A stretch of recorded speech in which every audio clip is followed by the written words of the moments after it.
So awesome. So I'm so excited today to get a chance to talk to Dontrell, who is a community leader. He is a parent. He's an activist. He is a fellow classmate of mine from Howard University, actually. And so we wanted to just give everybody an opportunity, as many candidates as I could rally up to get to speak on what they think are the most important issues facing DC schools today and what they plan to do about it if they are elected. So I'll introduce myself. Then I want Dontrell to introduce himself and talk about his background and what has led him to this point. And then we'll get into some questions. And the questions that we'll hear today are from some teachers, some administrators, a couple of parents and students. They've come from sort of a wide range of folks.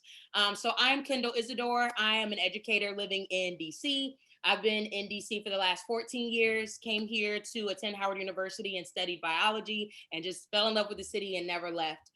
Met awesome people, lifelong friends, started teaching science right after undergrad.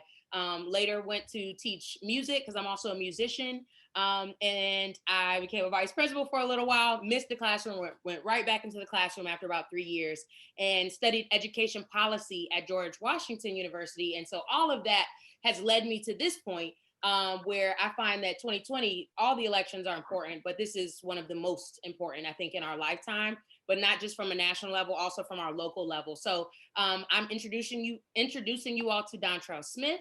He's going to share a little bit about him or a lot about him, whatever you want to share, Dontrell, and then we'll get into some questions. Uh, Thank you, Kendall. It's like Kendall said, we actually met at Howard University freshman year. My name is Dontrell Smith. I'm a native Washingtonian, a proud product of DC Public Schools. I graduated from Woodrow Wilson Senior High School and a two-time graduate of Howard University, both in an undergrad as well as an MBA in accounting. I'm a federal financial manager focusing on internal controls, and I'm off every Friday. And I have a unique aspect on my off days. Fridays, I've been a substitute teacher in DC public schools the last 5 years. I'm also a proud father of two sons, one 3-0 and one 13. I'm running to be the next Ward 7 State Board of Education representative. I'm running on the three principles. You can see the sign behind me. Well, we're trying to get there. But yes, it runs on three principles. It represents three apples. Accountability, transparency, and most importantly, education equity. When I talk about education equity, school should be like Chick-fil-A. Regardless of what Chick-fil-A you go to in the country, they're always the same. Customer service is the same, the food the same, the pricing is the same. They even put your name in your order and they walk out to your car. So regardless of what school you pick in the District of Columbia, whether it's public, charter, or 3, 7, 8, Northwest, Southeast, or Southwest, all schools should be the same. They should have the same foundation, the same amount of resources, the same amount of funding that they're supposed to receive. So it's always be the same. And one thing about me, I could say, I actually got a plan. I got a plan to improve the schools, not only just Ward 7, but Ward 7 and 8 east of the river. And so that's why I'm running for Ward 7 State Board of Education. Thank you, Dontrell. We could just go to the polls just right off that. Like we don't even need to continue the conversation, but thank you, because I know there are some people who are watching this interview, this conversation, and they know who you are. They've seen your signs. I know y'all have seen his signs. His signs are all over the city. And he just told me before we got on here that he was working with about 800 signs, like making sure that even more branding and signs were getting around the city, and so that the word is being spread about everything you plan to do for this city. So I want to jump into some questions, if that's okay. You talked about sort of your 3 points. You talked about accountability, transparency, and also education equity. I want to put a pin in the education equity part right now. And I know there's so many issues to cover, right? There's like teacher effectiveness, there's like funding issues, there's curriculum issues, and curriculum being aligned or not being aligned. In your first 6 months to a year, like what are the gaps, the main issues that you would want to tackle? You could tackle 100 of them, or you could pinpoint 1, 2, or 3, like maybe your top 3. So we're just curious, what are the things that are most important to you in terms of the educational experience of students in DC? Well, in my first 30 days, probably within my first week, I'm gonna make sure I go to every school in Ward 7, public, charter, and go inside it just to see the culture, the environment, and see what's going in there. And get a survey generated. Talk to the staff members, talk to the leadership, talk to the parents, and see what's going on. Because you can't know. Every school is different. Every school is different. I'm going to look at their comprehensive school plan. And I'm gonna look at it and identify the strengths and weaknesses and see where the gaps, where the control deficiencies, and try to see where could we improve. One thing I would definitely focus on, their literacy rate. The literacy rate is very important. You read in all your subjects, not just English. You're reading all your subjects. Make sure these schools have librarians. People realize the importance of librarians. That's an additional reading specialists inside your school that can help improve the reading and moving students to the correct lexile level and things of that nature. So when I go in these schools, I'm gonna make sure my first 30 days, 45, go in there, meet with the leadership, let them know, hey, this is gonna be a frequent time I'm gonna meet with you, because the first week, and I'm gonna have monthly meetings, leadership meeting. Hey, every Wednesday gonna be meetings. It's gonna be all the elementary schools, all the middle schools and high schools, public, charter. We're gonna meet because everybody want to hear your concerns, because y'all elect me and I will be the voice of the body for Ward 7. So I want to make sure Ward 7 is an open door policy, very transparent and very accountable. That goes back to accountability. I want everyone to hold me accountable because I'm gonna hold myself to a high standard. So I'm not gonna leave like back in the day in the George Bush administration, no child left behind, no school left behind. So I'm gonna make sure they put a name with the face. It's not just the beautiful signs that's throughout Ward 7s. No, it's a new presence, a new change, a new direction coming. And everyone, we all gonna roll our sleeves up. We're gonna get ready. We may get some good days and bad days, but we will improve the schools in Ward 7. And I'm going to improve the schools. And I guarantee you, within 2 years of a 4-year term, it will be a total new direction in regards to the Ward 7 schools, and 8 as well, east of the river. So yeah, thank you so much, Dontrell. I felt that. I know the people felt that.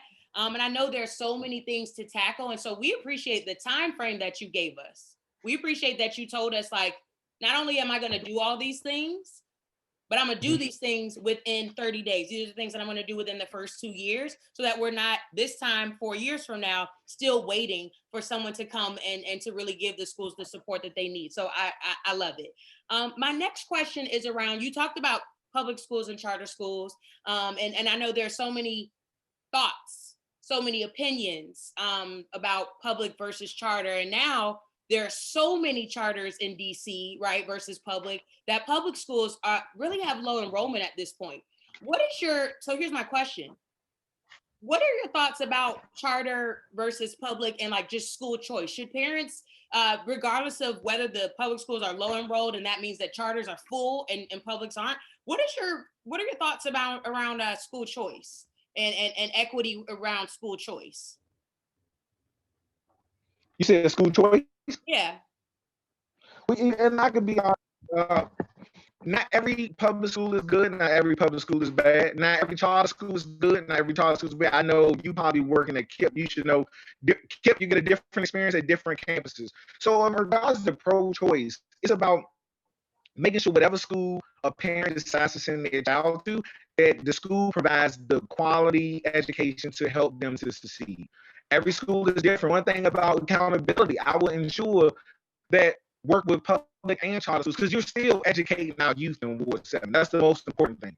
Regardless of what side of the fence it is, public or charter, it's about improving schools. So I will definitely make sure and get schools on one accord. One thing is a big touching topic is the count. They had this count day in charter schools that they say, and DC public schools funding is based off of enrollment as of June, but charter schools funding is based off, I believe, October 5th.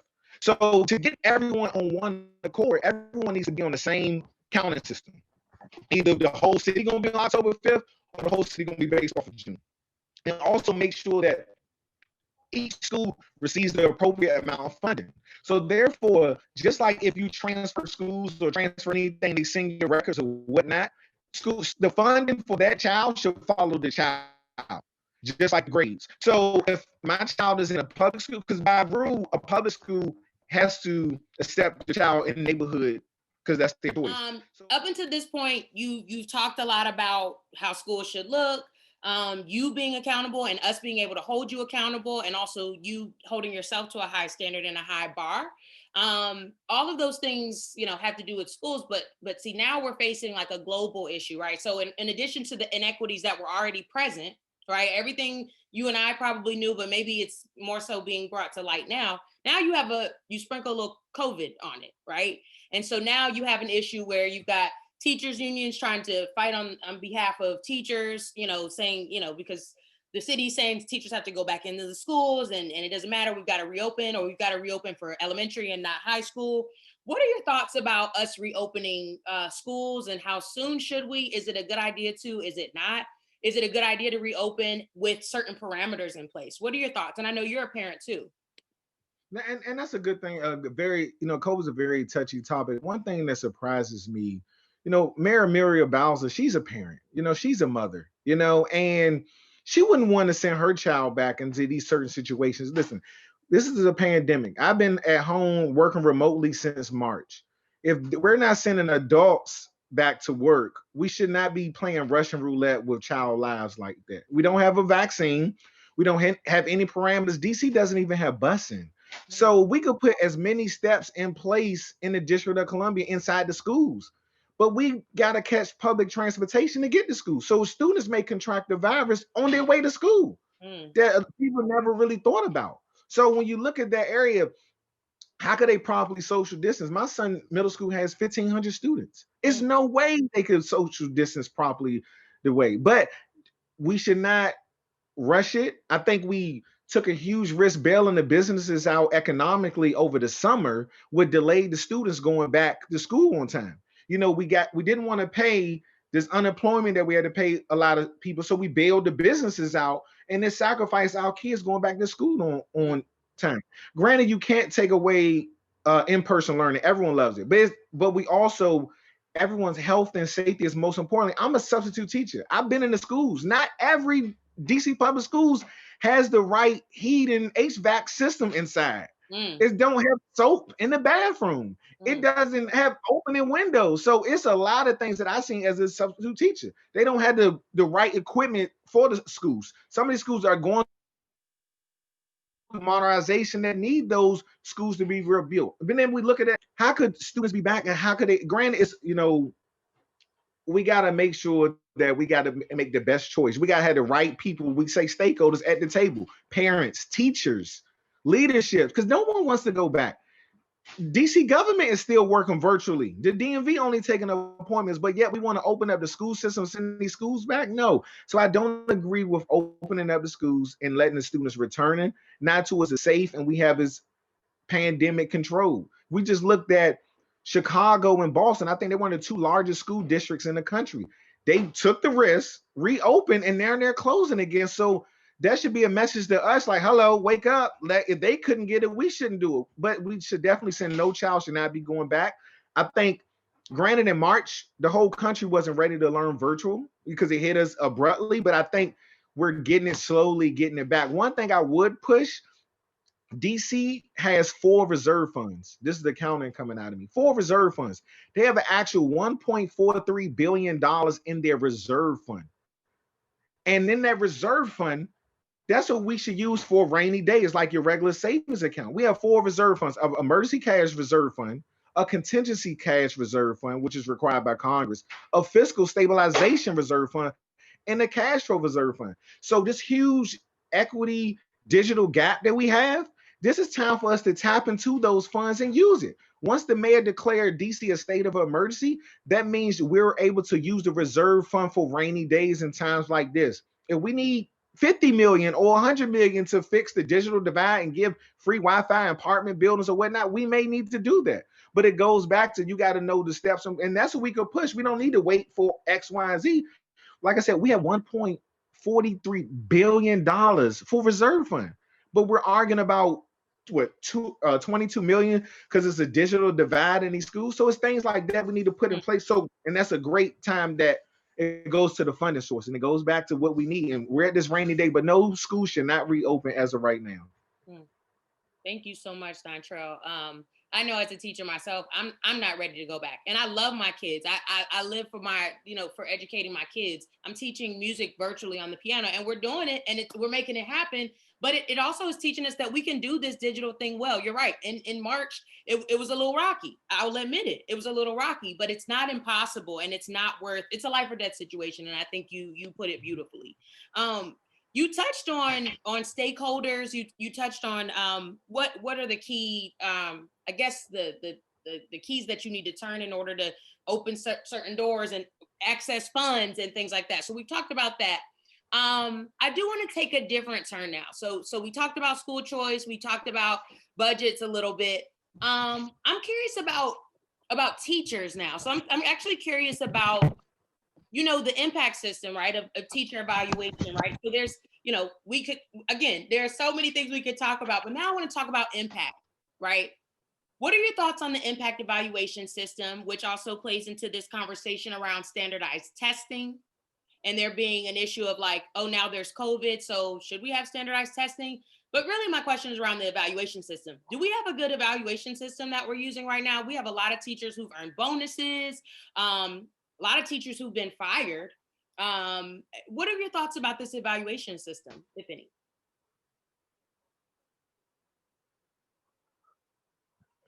Well, every job needs an evaluation system, but I think it goes back to it's a case by case basis. Every school is different. Every teacher has different challenges and obstacles to help them teaching a lesson. So the evaluation system, granted, it should be a standardized. You should look at A, B, C, and D, but they should let the leadership within the school system and the teacher come to that agreement. I know professionally in my work, my evaluation, my supervisor say this is the goals, this is what it is, this is the areas that we're covered, because everyone is unique. You know, teachers in Ward 7 and 8 deal with a lot of more obstacles than teachers in Wards 3 and 4. So, but they're all held to the same standards, which is very difficult. It's just like we having a standardized test, but we don't have a standardized education.